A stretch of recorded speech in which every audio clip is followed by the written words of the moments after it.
this your Silver Award? We're working together to Troop 1. Cool. There's 4 girls total, but one is at home and unable to make it, and one's on her way. Cool. Yeah.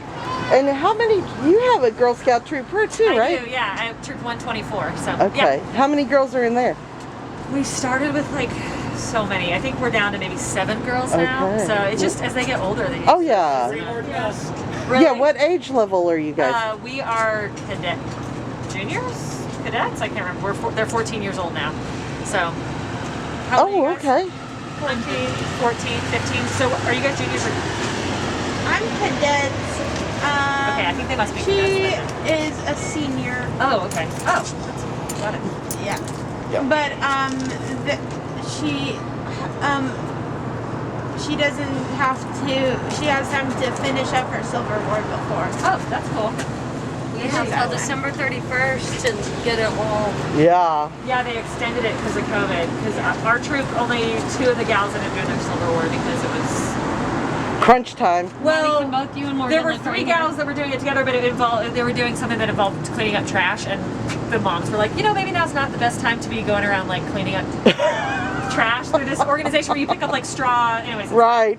Yeah, no. it's called Literati, and it's about like basically like just cleaning up basically trash that comes in like people's straws and things Yeah, like that. right. So it's like now, what with COVID, maybe not the best time to focus on that. We're like, no, we'll get away on that stuff. I have noticed at your restaurants, because she's really big into anti-straw, Nice. and that you have the metal straws We have there, metal straws. and Yeah, the only plastic straws we have are the boba ones, which it's because I don't know how you can serve a boba tea without a boba straw. You know? Yeah, I'm like, yeah. and there are metal ones. They do. Which we've had in the past, but people steal them. well, and most people take the drink to go. Exactly. That's the Yeah. other thing, is that they take the to-go ones. So this is actually the only single-use plastic in all 3 restaurants. Everything else is either recyclable or it's biodegradable. So I know. I love this straw. Oh, really? You Yeah. affiliated with Elote? Elote? Yeah. Elote, I always say it wrong. I'm so It's- sorry. you're up, you're Yeah, I get takeout from there all the time, the puppy tacos. That's puppy. Thank you. They have the straw is of straw. Yeah. It's the hay straws. It's like Yeah. so cool. They're pretty cool. Oh, I didn't know about that. So our Because I to-go only straws- eat inside. Our to-go straws are made of hay. It's like literally a piece of hay that is cut. So they're really cool. Wow, that is cool. I like the metal ones better when you're dining in them. Yeah. Yeah. So, yeah. And she owns the vault too, right? Yeah, that is so cool. My babies. Yeah, I'm a big fan. Thank you. Oh. Okay. So tell me, what are you guys' questions? Why did you open up a ramen place? So, okay, originally, I own 2 other restaurants, and I started with Elote, and then later I ended up with the Vault, and I really wanted this specific location, originally just because I wanted to bridge the gap between my 2 restaurants. The thing about this part of downtown is that it's mostly, previously was just like a Monday through Friday lunch place. There's lots of like banks down here, and lots of law offices and stuff like that. So I knew that whatever restaurant, when I heard that this restaurant was going to be empty, I was like, I want to open a restaurant just so it'll be open at night, so it like can help my community essentially. So I had been to a restaurant in Dallas called Ten Ramen, and like really enjoyed the ramen, and knew that I wanted a ramen place to be in Tulsa. So I was like, well, I'm going to learn about this. So I actually went to Japan and traveled there for a couple weeks and just ate ramen for every meal I possibly could. And then kind of brought back what I had learned there, and then lots of research, and decided to open Roppongi. So. What's your most popular like dish that you say? So we actually have 2 most popular dishes. One is the pork ramen, and the pork ramen is most like traditional Japanese ramen. It's made with a shoyu broth. It has pork belly, green onions, a soft cooked egg, and shiitake mushrooms. But then our other most popular dish is a vegan ramen, and it's sort of like our twist on ramen. It actually has coconut broth in it, which you wouldn't normally find in Japan. But it's just a vegan version of that. So we're pretty popular with vegans and vegetarians as well as meat eaters, and so those are like our 2 most popular dishes. And it's the reason that I named the restaurant Roppongi is because when I was traveling in Japan, I went to Roppongi as like a district in Tokyo, and that is where the U.S. Embassy is located. And like it's essentially an area where a lot of Americans hang out, and so it's really bright, it's really colorful. The like characters, like our logo that you'll see, they have characters like that in the right when you get off the train station. But it's sort of I will say, like, sort of like an American version of Tokyo, and I sort of felt like it would be disingenuous of me to try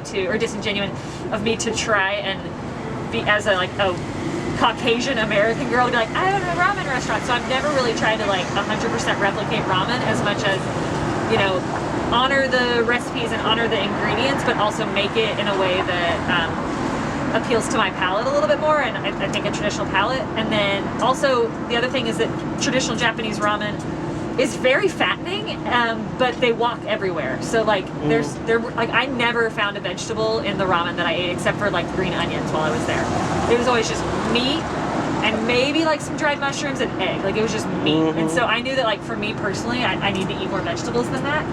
And I want to like be as healthy as possible, and so I knew that I wanted to like cram a bunch of vegetables in our ramen. But in Japan, they can get away with that because they walk everywhere. So. Yeah. What's your favorite item? My favorite item? I love the spring rolls. They're just really good and light. I love our peanut sauce a lot. So. Oh yeah. We got customers over here shaking their head. They're like, yeah, it's good.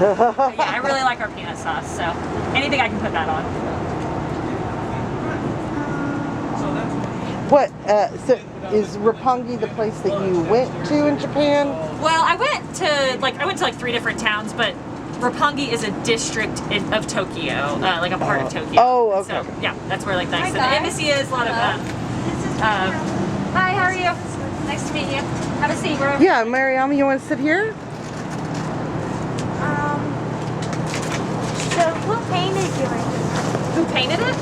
It's actually a graphic designer, and I've had 3 graphic designers over the years. The original designer was a girl named Karina, and she originally, I told her I was opening a ramen restaurant, and she originally designed this logo that was like very like imperialistic and like Zen, think bamboo, dark red, like Buddha kind of style, and I was like, it's not really my vibe. So when I got off the train in Roppongi, there were these big bubbly characters, sort of like we have this like our emojis essentially, these big bubbly characters, and I had my hair in buns on my like this. Because I had been in Japan for a long time and my hair was dirty, so I had my hair in buns, like space buns, and I took a selfie with one of those big. They were like these big statues essentially of the emojis. And I took a selfie with one, and I was like, make one of these as my logo, because I didn't like the logo she, and so she made this like character that's essentially was my space buns or whatever, and so that's how our logo ended up. And then we've just sort of kept everything from there, but it's really bright and fun, and just, you know, kind of pulls from the culture there. So. So as far as timing on restaurants, you know, and they're opening. Elote, I opened Elote first. It's 12 and a half years old, and then 4 or 5 years later, I opened up the Vault. 4 years later, 3 years later maybe, because the Vault turned 9 this year, I think. Oh wow. And Roppongi just turned 3, 4. Yeah. I don't know, maybe 4. I think Roppongi's 4 now. Yeah, 4. So Yeah, I know. We've been to Elote. We have pictures of Morgan at your street parties during, you know. You're little. Yeah, little. You had the giant pinatas and whatever else. Just so fun. So, do you know, after the pandemic? Yeah, we'll have incorporate all festivals again and stuff. We couldn't do it this year, and Right. We'll see what happens for next year. Roppongi type, like Tokyo. We've never Where we done see sumo. We have never, yeah, exactly. We've never done a Roppongi festival. We've closed down this area before and had like there's a day called Parking Day where you turn a parking space into a park. So we're actually doing that permanently over there for a dining room. But we've had like ping pong tournaments out here and done funny stuff, but never like a street festival like Elote. What do you mean turning? Because that was seating before, right? So you're turning it into. Those 2 parking spots. Are you talking about at Elote right now? So those 2 parking spots at Elote, we had a temporary parklet put in. It was like for the pandemic, like an emergency parklet. We're allowed to keep it for 4 months, and then we have to bring it up to code. So they're building one right now that is ADA compliant. So it'll be wheelchair accessible. It'll have a ramp and everything. The previous one was never our intention for that to be permanent. It was just like, this is expensive and requires an engineer, and so we had to wait to get those plans built and pass our permitting process and everything. So that'll be being built in a few days, and it's going to have a roof over the top of it. Eventually we'll put heat on it, and it'll be like It'll be a permanent fixture there. It can be taken down in the event of like, what, I don't know, my license getting revoked or something. But it'll be like an outdoor dining room. It'll be similar to the one before, only nicer, because it'll, Like your table won't be leaning, like you know? when things are normal and the Tulsa Run is going on, you can sit over. Yeah, you can sit there and have mimosas while people are passing by.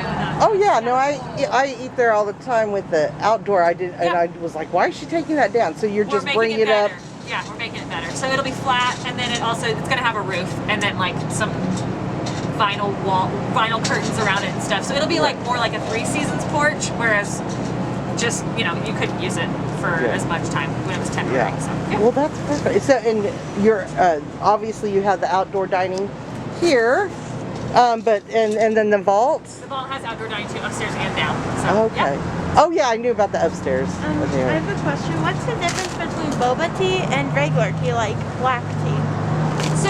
So boba tea is basically like what really makes it well, there's 2 things.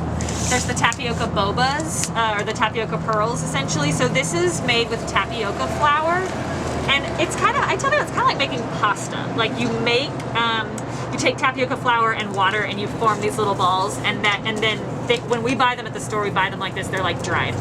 In order to cook these, we just reheat them in water. We like like when you're cooking a pasta, how you like buy a dried pasta and reheat it.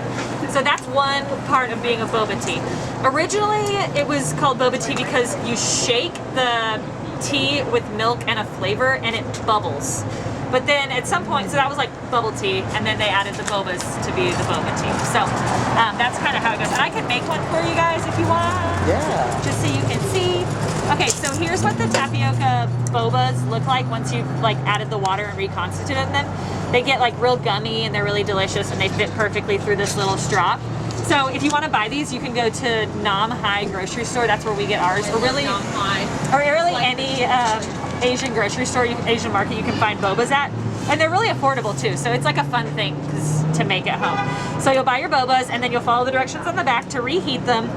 Once you've reheated them for the right time, it's like 5 or 7 minutes or something like that, you'll strain them, and then you just sprinkle a little bit of sugar on top so that your bobas taste sweet. Okay, so that's what we've done here. They're all ready to go. And then basically what you do, this is green tea. So to make, like you said, your question was about the difference between regular tea and boba tea. This is just regular green tea. We just follow the instructions on the tea bag. So you just put this in with hot water. We've chilled it because we don't want our boba and our ice to melt. But so we're just gonna put our green tea in there with our boba. And then we have milk. And then you can use whatever flavor you want. This one's blackberry, but you can buy different syrups. You can make your own syrup. We make some of our syrups, like we use for our kakigori, which is our shaved ice. So you can make some, like if you had peaches at home, or even blackberries, something like that. You can just make it with sugar and water by boiling it and pureeing it. But we're just gonna do a few squirts of this. What? And a squirt is about a quarter. I bet I just put 2 ounces in there, so maybe it's a ½ ounce. Okay. And then you just put enough ice on there. You don't want to put too much ice on because you want it to be cold, and you want to kind of dilute it a little bit, but you don't want to put so much ice in it that then you don't get any bobas, you know, that you're like, you didn't get it. So, and then this is like a cocktail shaker, but we use it for shaking bobas.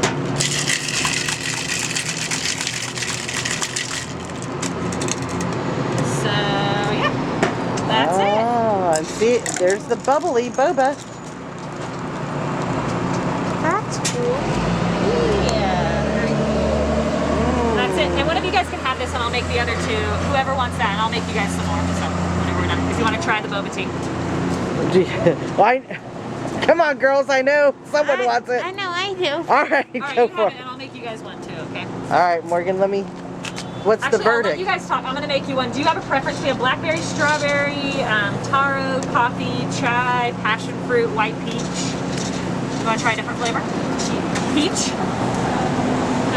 Passion fruit. So Okay. are they all called milk tea regardless of the flavor? Is it Morgan, just look because at there's milk? Like, is the green tea always the base?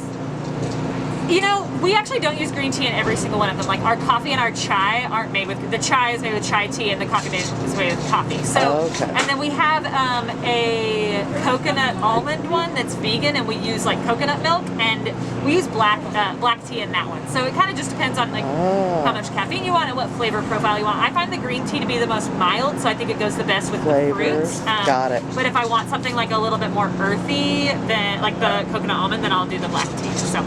Okay, and depends then on what you want. is it like a whole, like a regular 6 ounce or 8 ounce of the green tea, and then, you know? I think it's probably like 4 or 5 ounces of green tea with like 3 or 4 ounces. I mean, this is a 16-ounce cup, so like, and I can actually get the exact recipe and text it to Morgan. Oh, that would be great. So you guys will have it. But yeah, I think it's like 2 ounces, probably 4 and 4 with ice, and then the boba, like maybe 2 or 3 ounces of boba. That probably makes about the 16 total. So Okay. yeah. Bye, you guys. Good to see you. I'll go make you guys. We said peach and passion fruit. I'm gonna make you guys some bobas, and I'll be right back. You guys can chat, and I'll be back. Okay? All Sound right. good? Thank you. You're welcome.